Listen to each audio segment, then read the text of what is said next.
কখন ধরে ডেকে যাচ্ছি। কেন মা? আমি তোমাকে সারাটা প্রাসাদ খুঁজে বেড়ালাম। আচ্ছা মা, এত বেলা হয়েছে, তুমি এতক্ষণ কোথায় ছিলে? সখীদেরকে নিয়ে ওই ফুলবাগানে খেলাধুলা করছিলাম মা। তা তো তোমাদের দেখেই বোঝা যাচ্ছে, শরীরে ধুলো মাটিতে মাখা। চলো মা, আমি তোমাকে গরম জল করে চান করে দেব। মা, তোমাকে একটি কথা বলার ছিল। কোনো কথা নয় মা, চলো। আগে শোনোই না। চান করতে করতে সব কথা শুনবো। আগে শোনো, তারপর স্নান করতে যাব। ঠিক আছে, তা নয় চান করার পরেই শুনবো, চলো। আগে শুনতে হবে। কি এমন কথা? এসো। আগে বলো, তুমি আমাকে বকবে না। না, বলবো না।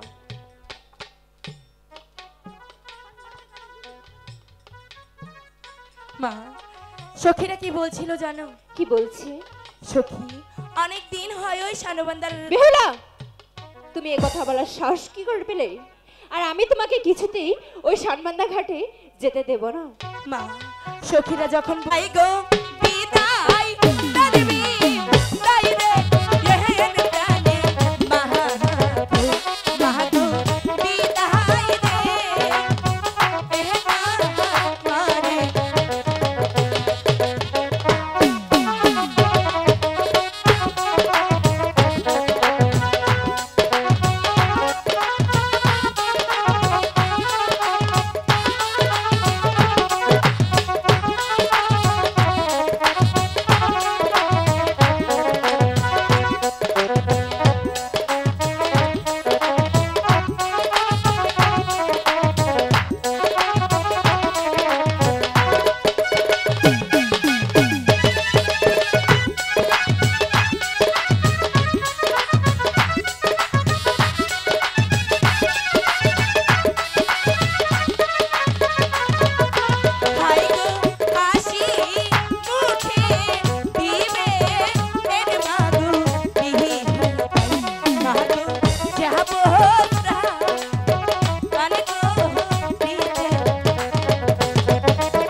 শুধু শুধু কেন এত জেদ করছো? বলছি তো আমি তোমাকে অনেক সুন্দর করে চান করে দেবো। শোনো মা, আজকে থেকে তোমার সাথে আমার আড়ি, তোমার সাথে কোনো কথা নেই। বেহুলা, এমন কথা বলে না মা।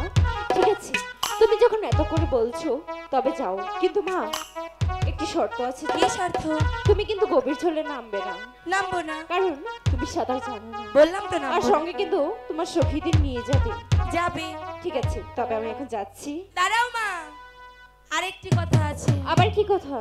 তোমার কলসিখানা নিয়ে যাব। বেহুলা, ওটা যে তোমার ঠাকুমার হাতে গড়া মাটির কলসি, তাতে কি? আমি যে তোমাকে কিছুতেই ওটি দিতে পারবো না। না দিলে চুরি করো। না মা, চুরি করতে নেই। তুমি যদি খেলা চলে কলসিটি ভেঙে ফেলো তখন? ভাঙবো না। সত্যি বলছো? সত্যি বলছি, তোমার যেমন কলসি আমি সখী, তোমাকে ঠিক তেমন ফিরিয়ে আমার দেব। কলসিটি নিয়ে এসো। বেহুলা, আমি তোমাকে যেসব কথা বললাম তোমার মনে আছে তো? আমার মনে আছে। ঠিক আছে, এই নাও তোমার কলসি। কিন্তু মা দেখো, কলসিটি যেন না ভাঙে। ভাঙবে না। কলসিটি যদি ভাঙে তাহলে কিন্তু আমি অনেক কষ্ট পাবো মা। ঠিক আছে? ভাঙবো না। তোমার বিদায়, মা। যেমনি কলসি আমি তোমার ঠিক তেমনি ভাবে ফিরে দেব। সখী, মার কাছ থেকে বিদায় নেওয়া মানে ছোটখাটো একটা ঝগড়ার সমান।